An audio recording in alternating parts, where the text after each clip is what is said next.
Chemistry हम लोगों ने स्टार्ट कर दिया था, जिसमें हम लोगों ने आयनिक कंपाउंड्स कंप्लीट कर लिया। आयनिक कंपाउंड्स की 2 वीडियोस मैंने अपलोड करी है, दोनों वीडियोस बहुत ज्यादा इंपॉर्टेंट है, उसको देखने के बाद ही ये वाली वीडियो स्टार्ट करना। सो आज में हम लोग एक्सट्रैक्शन ऑफ मेटल्स के बारे में पढ़ेंगे। तो हेडिंग डालो सबसे पहले की एक्सट्रैक्शन ऑफ मेटल। ये अपने आप में एक बहुत ही इंपॉर्टेंट टॉपिक है, ठीक है, one of the most important topics of this chapter. तो एक्सट्रैक्शन ऑफ मेटल्स में देखो बेसिकली हमें करना क्या है कि एक्सट्रैक्शन ऑफ मेटल्स का हमें पूरा प्रोसेस पढ़ना है इस टॉपिक में। मतलब कौन कौन से टाइप के मेटल्स किस किस प्रोसेस के थ्रू निकाले जा सकते हैं। एक्सट्रैक्शन ऑफ मेटल्स, मेटल्स हमें मिलते कहाँ से, जमीन से। तो हम जमीन खोदेंगे, मेटल को निकालेंगे, उसके बाद अब जरूरी तो है नहीं कि मतलब अगर आप लोगों को मान लीजिए एल्यूमिनियम निकालना है तो आप एल्यूमिनियम कैसे निकालोगे, जमीन को खोदोगे, एल्यूमिनियम उठाया और चल दिया, ऐसा तो होगा नहीं। आप जब एल्यूमिनियम निकालोगे, जब आप मेटल को निकालोगे, मेटल कहाँ से मिलते हैं, जमीन के नीचे से, चट्टानों से, पत्थरों से, रॉक्स से। तो वहां से आपने पत्थरों को निकाला, उसके बाद फिर खाली एल्यूमिनियम तो होगा नहीं, वहां पे गंदगी होगी, मिट्टी होगी, धूल होगी और कुछ अलग अलग छोटे मोटे थोड़े बहुत मेटल्स भी होंगे अनवांटेड, जो आपको नहीं चाहिए, आपको सिर्फ एल्यूमिनियम चाहिए। उन सबको साफ करना पड़ेगा, उन सबको रिमूव करना पड़ेगा। तो क्या क्या प्रोसेस इन्वॉल्व होते हैं इस पूरे मेथड में, वही हम लोगों को यहाँ पे पढ़ना है एक्सट्रैक्शन ऑफ मेटल्स में। अब देखो एक्सट्रैक्शन का जो प्रोसेस होता है, मतलब कि ये जमीन से खोद के निकालने से लेकर मतलब फाइनल प्रोडक्ट, मतलब कि प्योर मेटल ऑब्टेन करने तक में जितने भी प्रोसेस आते हैं, सारे प्रोसेस, इन सारे प्रोसेस को हम कलेक्टिवली बुलाते हैं मेटलर्जी, ठीक है। इनको हम क्या बुलाते हैं, मेटलर्जी। तो मेटलर्जी एक आपका हो गया है नया टर्म, मेटलर्जी। मेटलर्जी मतलब क्या है कि all the process involved in extraction of metals। ये extraction of metals में जितने भी प्रोसेस इन्वॉल्व होते हैं, उन सारे प्रोसेस को हम कलेक्टिवली क्या बुलाते हैं, मेटलर्जी, ठीक है। मतलब जमीन से निकालने से लेकर आपका फाइनल प्रोडक्ट में प्योर मेटल मिलने तक के बीच में जितने भी स्टेप्स आएंगे, उन सबको हम बोलते हैं मेटलर्जी। अब देखो क्या कहीं से भी मेटल निकाल लोगे तो आपको मतलब मिल जाएगा मेटल। जैसे फॉर एग्जांपल अगर मैं आपसे बोलूं कि अगर मान लो कि यही जमीन में, यही इसी घर की जमीन में खोदना शुरू कर दूं और मुझे चाहिए जिंक, फॉर एग्जांपल मैं जिंक का बिजनेस करती हूँ और मुझे जिंक मेटल चाहिए, निकालना है, एक्सट्रैक्ट करना है, तो मैं यहाँ पे शुरू कर दूं खोदना, ठीक है। तो मैं क्या देखूंगी, थोड़ा सा जिंक मिला, थोड़ा सा आयरन मिला, थोड़ा सा हो सकता है कोई दूसरे मेटल्स मिल रहे हो, कैल्शियम मिल रहे हो, लेड मिल रहे हो, कॉपर, मैग्नीशियम, ये सब मिल रहे हो थोड़े थोड़े अमाउंट में। वहीं एक और जगह मैंने देखा कि दूसरी जगह पे, ठीक है, कहीं और मैंने देखा कि जिंक, मैंने वहां पे खोदा, मैंने देखा कि वहां पे जिंक का अमाउंट बहुत ज्यादा है, ठीक है। यहाँ पे मेटल है, जिंक है, पर बहुत थोड़े से अमाउंट में। वहीं उस एरिया में जिंक मेटल बहुत ज्यादा अमाउंट में, तो भाई मेरे लिए फायदेमंद कौन सा होगा, यहाँ पे खोदना या वहां पे खोदना? ऑब्वियसली उस एरिया में खोदना। क्यों? क्योंकि वहां पर जिंक मेटल का, उस एक स्पेसिफिक मेटल का कॉन्सेंट्रेशन या अमाउंट बहुत ज्यादा पाया जा रहा है। तो इसको ही हम बोलते हैं मिनरल्स और ओर। ये है हमारा मिनरल और वो है हमारा ओर। मिनरल का मतलब जहां पे हर मेटल, लगभग सारे मेटल्स थोड़े थोड़े अमाउंट में पाए जाते हो, किसी एक मेटल का कॉन्सेंट्रेशन बहुत ज्यादा ना हो, ठीक है, सारे मेटल्स थोड़े थोड़े हो। किसी एक मेटल को अगर आप निकालना चाहो तो आपके लिए बहुत ज्यादा फायदेमंद नहीं हो, ठीक है, उनको हम कहते हैं मिनरल्स। मतलब हमारे आसपास की जितनी भी मतलब जमीनें हैं, जितनी भी पत्थर चट्टानें हैं, वो सब मिनरल्स में आ जाएंगी, क्योंकि उन सब में होगा क्या, थोड़ा थोड़ा मेटल पाया जाएगा। वहीं और क्या होता है, जब किसी एरिया में या जब किसी रॉक में, पत्थर में किसी एक मेटल का कॉन्सेंट्रेशन बहुत ज्यादा होता है, तो हम बोलते हैं कि भाई वो जिंक का ओर है। अगर वहां पे जिंक का कॉन्सेंट्रेशन ज्यादा है, अगर किसी एरिया में आयरन का कॉन्सेंट्रेशन बहुत ज्यादा है, आयरन का अमाउंट बहुत ज्यादा है, तो हम बोलेंगे कि ये आयरन का ओर है, ठीक है। कॉपर का ज्यादा है तो ये कॉपर का ओर है। तो बेसिकली ओर में क्या होता है कि ओर में किसी एक मेटल का कॉन्सेंट्रेशन बहुत ज्यादा होगा, जिसको आप बड़ी ही आसानी से प्रॉफिटेबली, ठीक है, फायदेमंद तरीके से निकाल सकते हैं। वही मिनरल में लगभग सारे मेटल्स होते हैं थोड़े थोड़े अमाउंट में, ठीक है। तो ये डिफरेंस आप लोगों को पता होना चाहिए अबाउट मिनरल्स एंड ओर, ठीक है। तो मिनरल्स में all metals are present in small amount, ठीक है। वहीं one metal will be present in high amount, लिख लो, ठीक है। या हम इसको कॉन्सेंट्रेशन में लिखते हैं, this is how I right concentration in short form, ठीक है।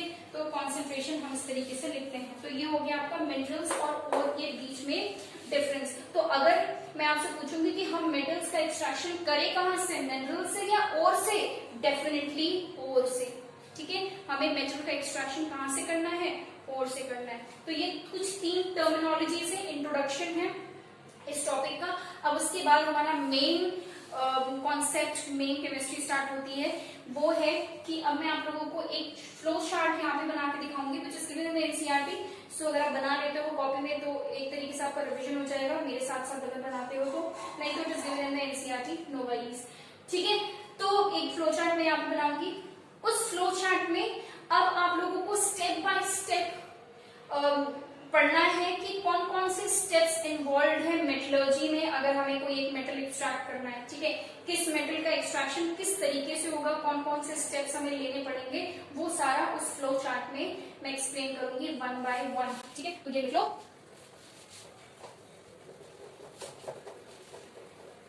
Okay, now let us start with the flow chart. देखो सबसे पहला काम हमारा एक्सट्रैक्शन में क्या है, ओर का पता लगाना। मतलब पूरे इंडिया में, if you are talking about India, तो पूरे इंडिया में मान लो कि अगर मुझे जिंक का एक्सट्रैक्शन करना है तो मैं पता लगाऊंगी कि जिंक का ओर पाया कहाँ जाता है, मैं वहीं पर खुदाई करूंगी और वहीं से जिंक मेटल को ऑब्टेन करूंगी। तो जो first thing that you have to do is find the ore, ठीक है। तो सबसे पहले हमें मिलना चाहिए हमारा ओर। एक बार ओर मिल जाता है, उसके बाद एक अगला प्रोसेस हमें करना होता है, वो क्या है, उसको हम बोलते हैं कॉन्सेंट्रेशन ऑफ ओर, ठीक है। उसको हम क्या बुलाते हैं, कॉन्सेंट्रेशन ऑफ ओर।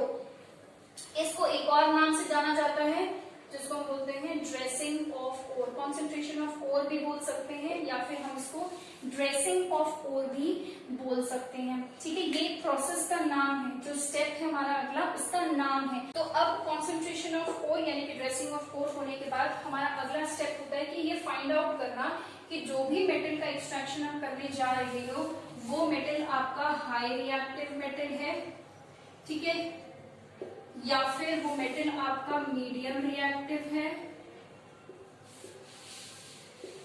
या फिर वो लो रिएक्टिव मेटल है, ठीक है। किस टाइप का मेटल है ये कैसे पता चलेगा, फ्रॉम द रिएक्टिविटी सीरीज। अब स्टेप बाय स्टेप देखो, अगर हाई रिएक्टिव मेटल है आपका तो आपको क्या कराना है, इलेक्ट्रोलिसिस कराना है, और इलेक्ट्रोलिसिस कराने के बाद आपको मिल जाएगा, कुछ नहीं करना है। हाई रिएक्टिव मेटल में बस इलेक्ट्रोलिसिस कराओ और फटाफट आपको आपका प्योर मेटल मिल जाएगा। मीडियम रिएक्टिव मेटल में देखो थोड़ा सा क्या होता है, मीडियम रिएक्टिव मेटल हमारे 2 फॉर्म्स में पाए जा सकते हैं।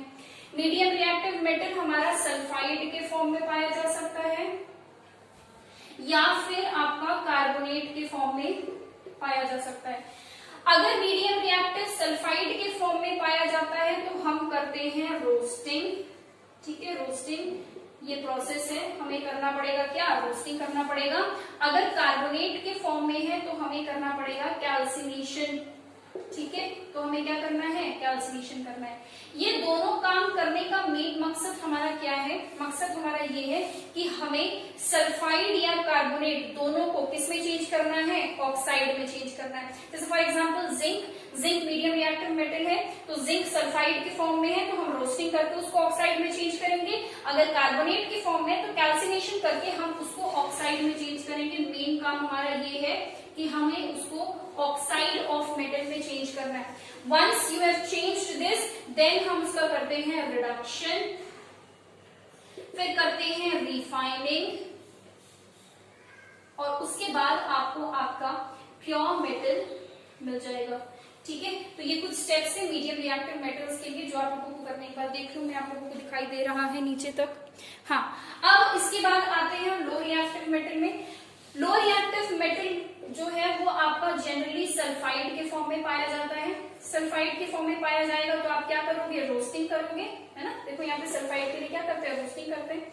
रोस्टिंग करने के बाद हम करेंगे इसका रिडक्शन और उसके बाद हमें करना है इसकी refining, same medium reactive metal के साथ जैसा करते हैं, और उसके बाद हमारा मिल जाएगा प्योर मेटल। ये हो गया आपके सारे स्टेप्स कि आपको एक्सट्रैक्शन ऑफ ओर में कौन कौन से स्टेप्स करने हैं। अब वन बाय वन हम सारे स्टेप्स को एक एक करके समझना शुरू करेंगे। सबसे पहले तो हम कॉन्सेंट्रेशन ऑफ ओर कर ले। कॉन्सेंट्रेशन ऑफ ओर जो प्रोसेस है वो सबके लिए होगा, चाहे मीडियम रिएक्टिव हो, चाहे हाई रिएक्टिव हो, चाहे लो रिएक्टिव हो, कैसा भी मेटल हो, ये तो हमें करना ही करना है। आप जरा देखें कि कॉन्सेंट्रेशन ऑफ ओर होता क्या है।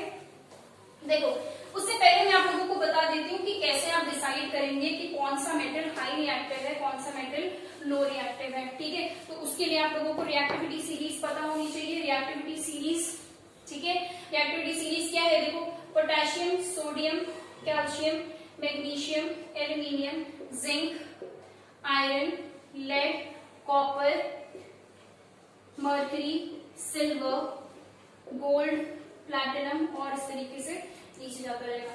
देखो, पोटेशियम से लेकर एल्यूमिनियम तक ये आता है आपका हाई रिएक्टिव में। ठीक है, हाई रिएक्टिव मेटल है ये। उसके बाद जिंक से लेकर कॉपर, ठीक है, कॉपर को भी इसमें इन्वॉल्व कर लिया, ये आपका आ गया किसमें, मीडियम रिएक्टिव में। उसके बाद इसके नीचे जितने भी होंगे सब आपके आ जाएंगे लो रिएक्टिव में। ठीक है, so this is how you will decide कि आपका जो मेटल है वो कौन सी रिएक्टिविटी का है, whether it is high reactive, low reactive और medium reactive. Now let us come to concentration of ore या ड्रेसिंग ऑफ ओर। देखो, कंसंट्रेशन ऑफ ओर हमारा सबसे प्राइमरी स्टेप है, सबसे पहला स्टेप है। इसमें हमें कुछ नहीं करना है, हमें करनी है धुलाई, सफाई करनी है हमें। जो भी आपने जमीन से मिट्टी, पत्थर, चट्टान निकाली है, उसको हम क्या करते हैं, उसकी सफाई करते हैं। मतलब उसमें जो भी अनवांटेड धूल मिट्टी, जितना मैक्सिमम हम उसकी सफाई कर सके उतना करते हैं। ठीक है, तो कॉन्सेंट्रेशन ऑफ ओर में बेसिकली हम करते क्या है कि अगर इतना ओर है, ठीक है, मतलब इतना आपने ओर निकाला है, उसमें मेटल इतना होगा, बाकी इतनी गंदगी होगी। ठीक है, तो हम इस गंदगी को बाहर निकाल देते हैं। तो जब आप इस गंदगी को बाहर निकाल देंगे तो आपके पास मेटल का कॉन्सेंट्रेशन ज्यादा हो जाएगा कि नहीं। मेटल अब आपके पास ज्यादा है और मिट्टी बहुत कम बची, थोड़ी बहुत मिट्टी रह जाएगी, पता है मुझे, बट हम मैक्सिमम जितनी धूल, मिट्टी, गंदगी, अनवांटेड मटेरियल्स जो होते हैं वो हम बाहर निकाल देंगे। तो हमारा मेटल अब ज्यादा अमाउंट में, ज्यादा कॉन्सेंट्रेशन में, अमाउंट नहीं ज्यादा कॉन्सेंट्रेशन में हमें मिल जाएगा। तो बेसिकली इस प्रोसेस में we just have to increase the concentration of ore. ठीक है, in this process we increase the concentration of ore। concentration of ore लिखना है, यहाँ पर अमाउंट गलत हो जाएगा। concentration लिखना है, अमाउंट नहीं लिखना है, दोनों में डिफरेंस है। ठीक है, अगर आपने ओर निकाला है जिसमें 10 किलो मान लो कि मेटल है तो 10 किलो ही रहेगा, बढ़ तो जाएगा नहीं, भले साफ कर दोगे, सफाई कर दोगे तो भी वो 10 किलो ही रहेगा। तो अमाउंट सेम रहेगा, कॉन्सेंट्रेशन इंक्रीज हो जाएगा। ठीक है, तो concentration of the ore increase करने के लिए कैसे, by removing gangue particles. Gangue लिखा है मैंने, ये गैंग्यू नहीं है, दिस इज गैंग। गैंग क्या होता है, वो जो धूल मिट्टी है, ठीक है, जो अनवांटेड पार्टिकल्स है उसी को हम बोलते हैं गैंग। ब्रैकेट में आप लिख लो अनवांटेड पार्टिकल्स, वही हम क्या बोलते हैं, गैंग बोलते हैं। तो कॉन्सेंट्रेशन ऑफ ओर या ड्रेसिंग ऑफ ओर में बेसिकली हमें करना क्या है, कुछ नहीं करना है, कॉन्सेंट्रेशन बढ़ाना है किसका, ओर का। कैसे, बाय रिमूविंग गैंग पार्टिकल्स। ठीक है, by removing gangue particles we increase the concentration of ore. This is called concentration of ore. This process is called concentration of ore और ड्रेसिंग ऑफ ओर। अब देखो, इसके 4 मेथड्स हैं। ठीक है, इसको करने के 4 मेथड्स है। मेथड्स तो मैं यहाँ एक्सप्लेन नहीं करूंगी because this is not in your syllabus, but वो चारों मेथड्स मैं आप लोगों को बता देती हूँ। एक तो आपका हो गया हाइड्रोलिक सेपरेशन, मतलब क्या कि उस ओर की हम धुलाई कर देंगे, ठीक है, धुलाई कर देंगे, पानी से हम उसको साफ करने की कोशिश करेंगे। अच्छा, उसके बाद हो गया आपका मैग्नेटिक सेपरेशन, ठीक है, मैग्नेटिक सेपरेशन मतलब कि मैग्नेट की हेल्प से हमें सेपरेशन करना है। तीसरा आपका हो गया फ्रॉथ फ्लोटेशन, ठीक है, ये आप क्लास 12 में पढ़ेंगे फ्रॉथ फ्लोटेशन। इसमें हम पोर का झाग बनाते हैं, फ्रॉथ मतलब झाग होता है, ठीक है, झाग बनाते हैं और उसको अलग कर लेते हैं, वहां से भी सेपरेशन हो सकता है, कॉन्सेंट्रेशन ऑफ पोर हो सकता है। लास्ट आपका है बाय केमिकल मेथड्स, मतलब कि आप कोई केमिकल रिएक्शन करा के भी कॉन्सेंट्रेशन ऑफ पोर या ड्रेसिंग ऑफ पोर कर सकते हैं। तो दीज आर द फोर, मैंने बस नाम बता दिया, इसका explanation is not in your syllabus, तो दैट इज नॉट रिक्वायर्ड। सो अब हम लोग नेक्स्ट करते हैं हमारा हाई रिएक्टिव मेटल्स का एक्सट्रैक्शन, ठीक है, हाई रिएक्टिव मेटल्स का एक्सट्रैक्शन हम इलेक्ट्रोलिसिस से करते हैं। आइए वो देख लें।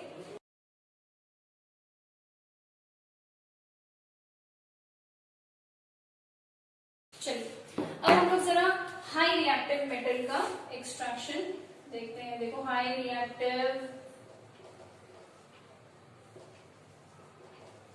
Metal, high reactive metal. देखो हाई रिएक्टिव मेटल में मैं आप लोगों को एग्जांपल लेके एक्सप्लेन करूंगी कि हाई रिएक्टिव मेटल्स का एक्सट्रैक्शन हम कैसे करेंगे। जैसे हम हाई रिएक्टिव मेटल में सोडियम ले लेते हैं, मतलब sodium is considered the most reactive metal, sodium and potassium. तो सोडियम और पोटेशियम में सोडियम लेते हैं तो थोड़ा ज्यादा फेमिलियर है हम लोगों से। तो सोडियम का एक्सट्रैक्शन कहां से करोगे? सोडियम क्लोराइड सोडियम का सबसे बेस्ट सोर्स है, ठीक है। अगर आपको सोडियम चाहिए तो आप सोडियम क्लोराइड से बहुत ही आराम से सोडियम को निकाल सकते हैं, काफी अच्छे खासे अमाउंट में सोडियम क्लोराइड पाया जाता है। तो सोडियम क्लोराइड से हमें सोडियम निकालना है। बाय हाई रिएक्टिव मेटल्स का फ्लो चार्ट में देखो कैसे हम लोग एक्सट्रैक्शन करते हैं, बाय इलेक्ट्रोलिसिस। तो आओ जरा सामान ले लें हम अपना इलेक्ट्रोलिसिस के लिए। हमें चाहिए बीकर, ठीक है, उसमें डालेंगे हम 2 रॉड्स और ये दोनों रॉड्स होंगी कार्बन की, क्योंकि हमें कोई आलतू फालतू मेटल नहीं लेना है और कोई आलतू फालतू रिएक्शन नहीं कराना है, ठीक है। कोई भी मेटल आप उठा के इलेक्ट्रोड्स बना के इलेक्ट्रोलिसिस नहीं करा सकते, ये मैं बता चुकी हूँ। तो हमने यहाँ पर ले लिया है कार्बन की रॉड्स, छोटा कर दे इसको, और हमने इसको कनेक्ट कर दिया है वायर से, वायर को लगा दिया है बैटरी और बीच में लगा दिया है एक स्विच। एक नेगेटिव होगा एक पॉजिटिव होगा टर्मिनल, ये सबको पता है। इलेक्ट्रोलाइट में एक लिक्विड लेते हैं बीकर में, इलेक्ट्रोलाइट में मैंने ले लिया है मोल्टन NaCl। मोल्टन NaCl का मतलब क्या है? सोडियम क्लोराइड को पिघला दिया। सोडियम क्लोराइड मतलब नमक, ठीक है। सोडियम क्लोराइड एक आयनिक कंपाउंड है, आयनिक कंपाउंड में फोर्स ऑफ अट्रैक्शन बहुत ज्यादा होता है। कौन सा फोर्स ऑफ अट्रैक्शन? लिखो जरा फटाफट कमेंट में, कौन सा force of attraction? Electrostatic force of attraction, ठीक है। Electrostatic force of attraction in ionic compound is very very high, जिसकी वजह से उसका melting point is very very high. पर हमने सोडियम क्लोराइड का मेल्टिंग पॉइंट बहुत ज्यादा होता है, पर हमें बहुत ज्यादा टेम्परेचर देके इसको पिघला दिया। मोल्टन का मतलब पिघला हुआ, ठीक है, मेल्टेड स्टेट में, लिक्विड स्टेट में कन्वर्ट कर दिया है। तो जैसे ही आप सोडियम क्लोराइड को पिघला दोगे वैसे ही उनके बीच का जो फोर्स ऑफ अट्रैक्शन था वो टूट जाएगा। फोर्स ऑफ अट्रैक्शन किस किस के बीच में होता है? Na पॉजिटिव और Cl नेगेटिव आयंस के बीच में होता है। NaCl में Na और Cl के बीच में नहीं, Na और, समझ में आ रहा है मैं क्या बोल रही हूं? Na और Cl के बीच में फोर्स ऑफ अट्रैक्शन नहीं होता, Na पॉजिटिव और Cl नेगेटिव के बीच में फोर्स ऑफ अट्रैक्शन होता है। फोर्स ऑफ अट्रैक्शन तो चार्ज के बीच में था ना। आयनिक कंपाउंड्स की वीडियो जरा एक बार फिर से खोल के देखो और उसमें समझो कि मैंने क्या बताया था। आयनिक कंपाउंड्स में फोर्स ऑफ अट्रैक्शन किसके बीच में है? आयंस के बीच में, ठीक है। तो जैसे ही आप उसको बहुत ज्यादा मेल्ट करोगे हीट करके, तो जो सोडियम पॉजिटिव है और Cl नेगेटिव वो दोनों क्या हो जाएंगे? दूर दूर हो जाएंगे। फोर्स ऑफ अट्रैक्शन टूट जाएगा because of the very high amount of heat that is given to the compound. तो Na पॉजिटिव अलग और Cl नेगेटिव अलग। तो इस इलेक्ट्रोलाइट में, ठीक है, जब आप पिघला हुआ NaCl डालोगे तो उसमें कौन कौन से आयंस होंगे? Na पॉजिटिव होगा और Cl नेगेटिव होगा। Very common sense. चलो, तो हमने आपको हमेशा बताया है कि जब भी आप इलेक्ट्रोलिसिस लिखो तो सबसे पहले आपको बताना है कि आपने इलेक्ट्रोलाइट में क्या क्या चीजें ली हैं। तो यहाँ पे हमने क्या लिया है? NaCl लिया है, बस तो हमने ले लिया है NaCl, कौन से स्टेट में, लिक्विड स्टेट में। इक्वेशंस में हम L ही लिखते हैं, बोलते मोल्टन स्टेट है, बट जब हम इक्वेशन लिखेंगे तो हम L ही लिखेंगे, स्मॉल m जैसा कुछ नहीं होता, ठीक है। कहीं पे भी आपको स्मॉल m नहीं मिलेगा, लिक्विड स्टेट L लिखते हैं। तो भाई NaCl टूट जाएगा Na पॉजिटिव और Cl नेगेटिव में, ये दोनों आयंस आपके इलेक्ट्रोलाइट में प्रेजेंट हैं, ठीक है। अच्छा, अब क्योंकि बैटरी का एक टर्मिनल पॉजिटिव और एक टर्मिनल नेगेटिव है, इसका मतलब कि ये वाला हो जाएगा पॉजिटिव और ये वाला इलेक्ट्रोड हो जाएगा नेगेटिव। जैसे ही स्विच ऑन करोगे वैसे ही जो आयंस है ये एक्साइट हो जाएंगे। ये आयंस अब क्या करेंगे भाई, पॉजिटिव वाला नेगेटिव की तरफ जाना शुरू कर देगा, पॉजिटिव वाला नेगेटिव इलेक्ट्रोड की तरफ और नेगेटिव वाला पॉजिटिव इलेक्ट्रोड की तरफ जाएगा। ये क्या है, Na पॉजिटिव मतलब कटायन है ना, पॉजिटिव वाले आयंस क्या बोलते हैं, हम उसको कटायंस बोलते हैं। तो ये वाला जो कटायन है ये इस वाले इलेक्ट्रोड की तरफ जाएगा और कटायंस जिस इलेक्ट्रोड की तरफ जाते हैं उसका नाम हम क्या रख देते हैं, कैथोड, ठीक है। कटायन से बन गया कैथोड। ठीक इसी तरीके से Cl नेगेटिव आयन, कौन सा आयन, अनायन है, ठीक है। Cl नेगेटिव एक अनायन है, ये जाएगा कहाँ, इसके पास, ठीक है, ये जाएगा कहाँ, इसके पास। तो अनायंस जिस इलेक्ट्रोड की तरफ जाते हैं उसको हम क्या बुलाते हैं, एनोड।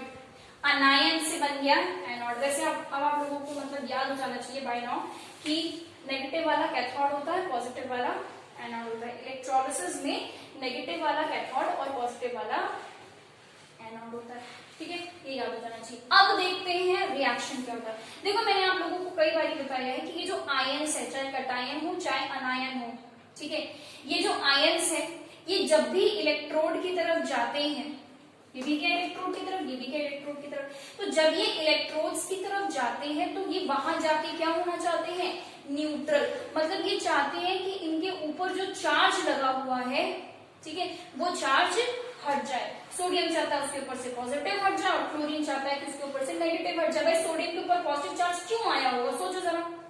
पॉजिटिव चार्ज किसके आते हैं, महान लोगों पे, ठीक है, दयालु लोगों पे, दानी टाइप के लोगों पे जो इलेक्ट्रॉन का दान करते फिरते हैं, ठीक है, पॉजिटिव कैरेक्टर होता है उनका। तो सोडियम पे पॉजिटिव चार्ज क्यों आया, क्योंकि उसने इलेक्ट्रॉन अपना किसी को दे के रखा हुआ है, ठीक है, सोडियम ने अपना एक इलेक्ट्रॉन किसी को दिया हुआ है। तो भाई अब ये कैथोड के पास जाएगा और अपना खोया हुआ इलेक्ट्रॉन वापस ले लेगा। अब जब उसको इलेक्ट्रॉन मिल जाएगा तो चार्ज अपने आप हट जाएगा। चार्ज आया था इलेक्ट्रॉन देने की वजह से, मिल जाएगा इलेक्ट्रॉन तो चार्ज वापस चला जाएगा, ठीक है। तो हमें देखो, अब इसको हटा दूं मैं, ठीक है, मोल्टन NaCl लिया था लोगों ने। अब देखो कैथोड में जरा रिएक्शन इसी तरीके से लिखना है, इलेक्ट्रोलिसिस के रिएक्शंस बहुत ज्यादा पूछे जा सकते हैं। कैथोड पे क्या हुआ भाई, कैथोड पे कौन गया, Na पॉजिटिव, ये रहा Na पॉजिटिव। वहां जाके उसने क्या किया, एक इलेक्ट्रॉन कैथोड से ले लिया, ठीक है, अपना खोया हुआ इलेक्ट्रॉन सोडियम ने कैथोड से ले लिया। तो इसको हम कैसे लिखते हैं, 1 इलेक्ट्रॉन लिख सकते हैं प्लस 1 इलेक्ट्रॉन, एक इलेक्ट्रॉन ले लिया, क्या बन गया, सोडियम। कौन से स्टेट में, सॉलिड, भाई मेटल है, मेटल्स कौन से स्टेट में पाए जाते हैं, सॉलिड स्टेट में पाए जाते हैं। तो सोडियम मेटल है, सॉलिड स्टेट में पाया जाएगा। कहाँ पे पाया गया, ये कहाँ पे बन रहा है सोडियम, कैथोड पे। तो आप देखोगे कि जो कैथोड की रॉड आपने ली थी वो धीरे धीरे थोड़ी देर बाद मोटी होने लगेगी। क्यों मोटी होने लगेगी, क्योंकि सोडियम इलेक्ट्रोलाइट से सोडियम वहां जाके डिपॉजिट होने लग जाता है, वहां जाके जमने लग जाता है कैथोड पे, ठीक है। तो सोडियम हमें मिल गया। सोडियम अकेला रह सकता है, इसलिए सोडियम में Na+ मत करने लगना, बस यहाँ तक छोड़ दिया, ठीक है। अब हम बात करते हैं कि एनोड में क्या हुआ। एनोड पे कौन गया, Cl नेगेटिव। Cl के ऊपर नेगेटिव वाले दुष्ट लोग होते है ना, नेगेटिव वाले दुष्ट लोग होते, बुरे लोग होते जो दूसरों का इलेक्ट्रॉन छीन लेते हैं। तो क्लोरीन ने भी किसी से अपना इलेक्ट्रॉन, एक इलेक्ट्रॉन छीना हुआ है। तो क्लोरीन क्या करेगा, वो जो इलेक्ट्रॉन उसने अपना एक्स्ट्रा लिया है किसी और से छीन के, उस इलेक्ट्रॉन को बड़ी ही ईमानदारी के साथ वापस कर देगा, कहाँ, एनोड पे। एनोड पे जाएगा और उस एक इलेक्ट्रॉन को वापस करके आ जाएगा, जिसकी वजह से उसके ऊपर से चार्ज हट जाएगा। नेगेटिव चार्ज आया था, क्यों, इलेक्ट्रॉन ले गया था किसी का, वापस कर देगा, चार्ज हट गया। तो एनोड पे क्या हुआ, Cl नेगेटिव ने क्या किया, 1 इलेक्ट्रॉन वापस कर दिया, -1 इलेक्ट्रॉन हम लिखते हैं। और Cl यहाँ पे बन गया। क्लोरीन गैस है, क्लोरीन देखो जितने भी गैस होते हैं ना O2, H2, Cl2, N2, ठीक है, ये जितने भी आपके गैसेस होते हैं वो सारे गैसेस कभी भी अकेले नहीं रह सकते। तभी तो नीचे 2 लगा। H2 का मतलब 2 हाइड्रोजन कोई ना कोई चाहिए, एक अकेला नहीं रह सकता, हमेशा 2।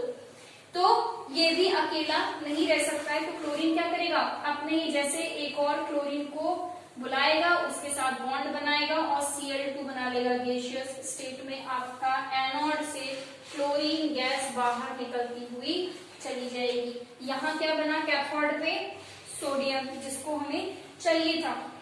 सोडियम के लिए तो इतनी मेहनत कर रहे थे, तो सोडियम मिल गया। उसके बाद फिर एनोड पे क्या बना, क्लोरीन गैस, एनोड पे क्लोरीन गैस बन गई, ठीक है। तो ये हो गया आपका हाई रिएक्टिव मेटल का एक्सट्रैक्शन। अब देखो सोडियम के अलावा और कोई मेटल हाई रिएक्टिव में जनरली नहीं पूछा जाता, ठीक है, जनरली नहीं पूछा जाता। और अगर पूछ भी लेगा तो सोडियम के जगह पे पोटेशियम पूछ सकता है कि पोटेशियम का एक्सट्रैक्शन कैसे करोगे। तो मैंने आप लोगों को हमेशा बताया है कि सोडियम और पोटेशियम रिएक्टिविटी सीरीज में सबसे ऊपर कौन आता है, पोटेशियम सोडियम आते हैं। तो इन दोनों की रिएक्टिविटी एकदम सेम है, एकदम सेम तरीके से रिएक्शन करते हैं। बस जहां Na लिखना है वहां K लिख दो, जहां K लिखना है वहां Na लिख दो, बस। ठीक इसी तरीके से कैल्शियम और मैग्नीशियम के भी सारे रिएक्शंस एक जैसे होते हैं। अगर आपको कैल्शियम के सारे रिएक्शंस आते हैं तो आप मैग्नीशियम का आराम से कर दोगे, बस कैल्शियम में Ca लिखना है और मैग्नीशियम में Mg लिखना है, ठीक है। तो ये हो गया हमारा हाई रिएक्टिव मेटल्स का एक्सट्रैक्शन। यहाँ पे मैं वीडियो एंड कर रही हूँ बिकॉज जो हमारा नेक्स्ट टॉपिक है मीडियम रिएक्टिव मेटल्स का extraction, which is that is a bit longer topic, so that is why I will make another video for that topic. Now thank you for watching this video and अगर आपने यहाँ तक video देख ली है इसका मतलब कि आपको कुछ ना कुछ तो समझ में आया ही होगा definitely. This is my request that please make notes of whatever is going on in the class. जहाँ जितनी भी वीडियो में मैं चीजें बताती हूँ बोर्ड पे लिखती हूँ, वो अगर आप अपनी कॉपी में एक अलग से बना लोगे और लिखते रहोगे तो आपके लिए बहुत ज्यादा बेनिफिशियल हो जाएगा। If you are new to this channel, please subscribe to the channel because I keep on making videos on class 9 and 10th chemistry. और please hit the like button if you actually like the video and put your thoughts, put your comments in the comment section, compliments, whatever comes in your mind.